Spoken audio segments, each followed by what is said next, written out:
Good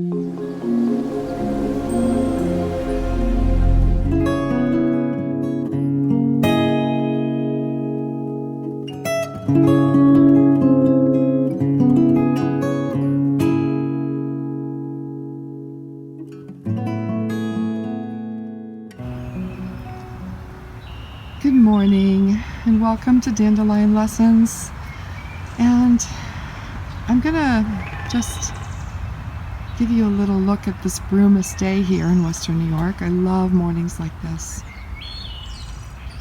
And I'm gonna be quiet for a minute because we heard the first wood thrush today. It's my favorite song of spring. Listen.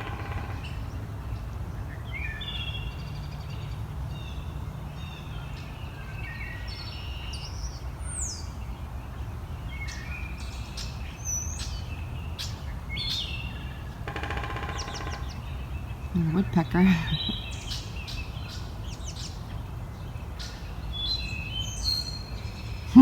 Gosh, so beautiful. Anyways, I'm getting ready to go put my grandchildren on the bus, and then I will be back to finish this video.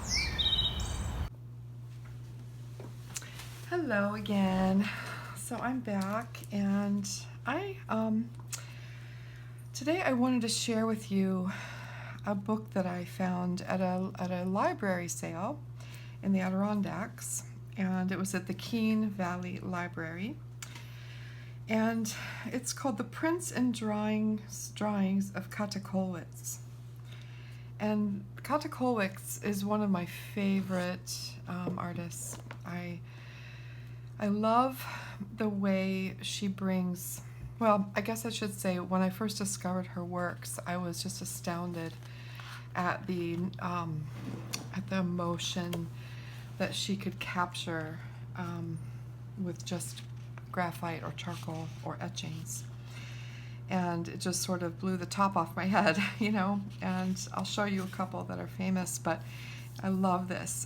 Keene Valley Public Library, gift of the Center for Music, Drama, and Art in Lake Placid. It's lovely. This is a self-portrait of Käthe Kollwitz. Beautiful. And I know this is a big book, so you may not see the entire thing in the screen. But first let me just show you. This is a very famous drawing in charcoal. It's called Woman with Child in Lap. But I just want to give you a little sampling of her work. There's quite a bit of emotion. This is another self-portrait. I hope you can see this well. Look at this. She lived during the time of the Holocaust and in Germany, and she was greatly affected by it.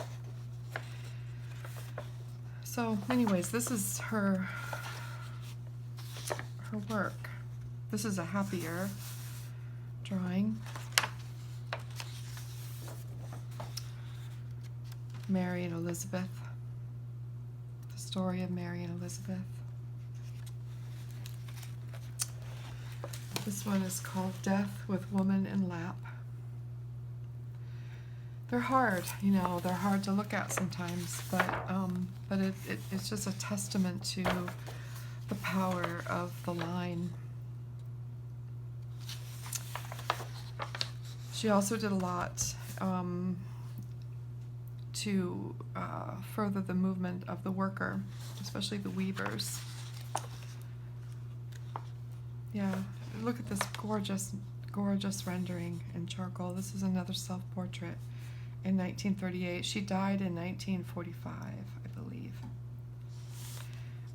This one too, just stunning. But in Germany, she's very celebrated, and she started as a fine artist and then moved into the graphic arts. And I just wanted to read to you this little bit because it's what really kind of entrenched in my heart in her work. And It says, the life and work of Käthe Kollwitz were singularly integrated. She was a human being in the fullest sense of the word, and she was a true artist, again in the real meaning of the word, as one who had something to say and said it with memorable power. In her expression, she was always true to herself and to her time. Her life was simple and dignified, guided by and dedicated to moral principle. She never compromised her ideals for expediency or for monetary success. Her development as an artist was consistent and continuous. She was a searcher to the end. That's really important to me because I think that to be true to ourselves means we have to be true to changes in ourselves and to be willing to change. Be willing to change our vision and our direction and our beliefs and our understandings. We have to be willing to do that and to always be searching for what is true for us in our time. Printmaking was her major interest, sculpture a later and secondary activity. Her drawings, masterly and complete as they are, were always a means to an end, studies for the ultimate print. They were numerous because her own approach to the creative problem demanded preliminary groundwork and clarification. Her choice of printmaking as a vehicle came by inclination and conviction. She understood clearly the aim and purpose of the graphic arts, most democratic of the visual media, as the widest distribution of original works at the lowest cost. I love that. She did not believe in artificially limiting her editions to give scarcity value. It is by her prints, then, that she is known, a body of some 270 etchings, woodcuts, and lithographs that has brought her international fame. So the whole book goes on to talk more about this and her dedication as a printmaker. And what is fascinating to me about this is that it's a feeling that I have sometimes, that original art, while beautiful and it's very special, and there's something very precious about that too, to create something that's unique in the world and to offer it out to the world. And so we can do that in two ways. We can offer it from our heart as a gift, which I believe we should all do most of the time, and then we can also offer it as an item for sale, a piece of work for sale that brings joy to someone else, with an exchange of monetary value, which is important for the creator and for the receiver, the person who purchases it. There's a value there, and there's nothing wrong with that. There's nothing wrong with that. I do it. Many artists do it with the greatest integrity and ethics.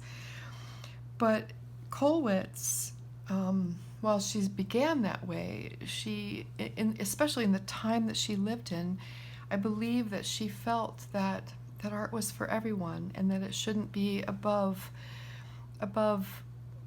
the ability of someone to purchase art. And so by making prints of her art, she took an original piece of work and she made it available to many at a lower cost. And that is something that I am exploring. I don't know how to do that yet. I have had a few pieces of work that have been made into prints, limited editions, so there is still some value on them. But I would like to explore further the possibility of creating original works specifically with the intention to make prints so that they are more affordable to all of us. And even with that said, I know personally from my own life experience that sometimes even $25 is too much, and so I will always continue to create art that's meant to be given away. But I really love that about her ethics and her philosophy and her intention for her work. And I just thought I would share that today. I love this book. It's old and worn and has passed through many hands, and that makes it even more valuable to me. So that's all. I just wanted to share that with you. And I thought I would close by creating a dandelion lesson to send out. And I'm going to be inspired by the muted tones of her etchings and charcoal drawings. And so, as I create this, I won't talk. And I have no idea what I'm going to do yet. But this is the Edagami postcards from Jet Pens. I really love them. They're more expensive than the Strathmore watercolor postcards, but there's something lovely about the washi paper that they're made with. The colors bleed a little bit more, and I really enjoy that, and it makes them special. Yeah, so I'm going to grab my brush. Let me see here. I think I'm going to use this Rosemary and Company triangular SER40. I call it the pyramid brush. And several of you saw it in one of my videos where I was talking about my tools and have asked me to show it more and show how it's used. And quite honestly, the brush is rather new to me, only a few months, and I'm not an expert with this brush by any means, but I do enjoy it, and I enjoy it because of this wide belly, this chiseled edge, and the fine point. And so my advice is just to use it and experiment with it. It's always a surprise. So I'm going to wet my paints, especially over here, because I'm going to be using the grays.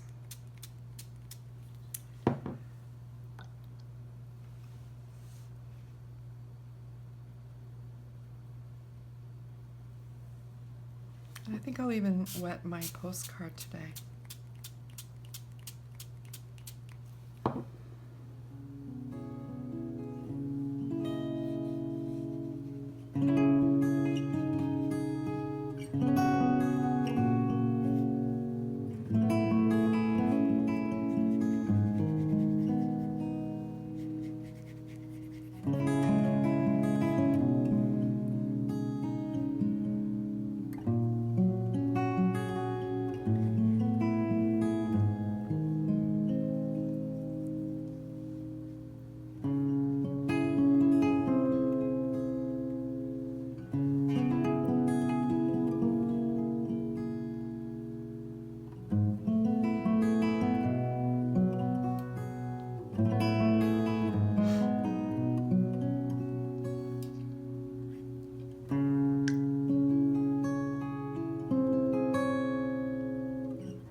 Oh, I really love that. I really love it.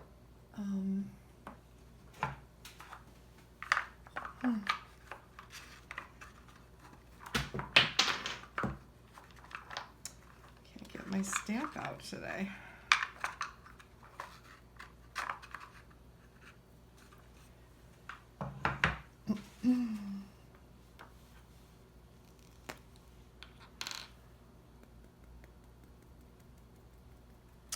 Sometimes I find, actually not sometimes, all the time, I really all the time find that when I limit my materials, beautiful things happen. And I feel that way about this. I limited myself to the tones of charcoal and pencil and etchings and old paper.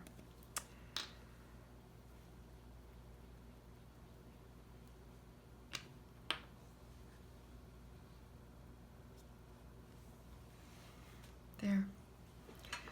So this is a short dandelion lesson for today, but I think there's a lot to think about with Käthe Kollwitz, and I hope you'll look up her work if you don't already know it.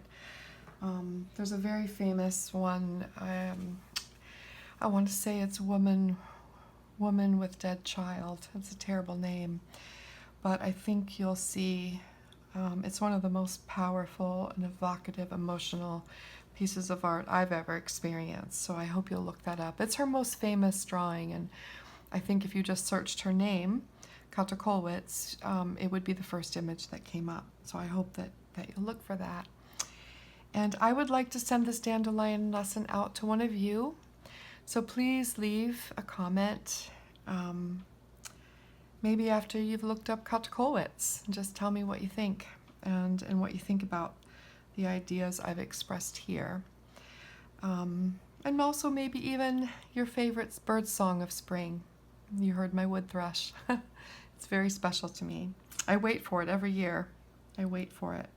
So please leave your name in the comments, and then next week on Monday I will draw a name and send it out to you in the mail. All right, I hope you're having a great day, and thank you so much for being here. Thank you.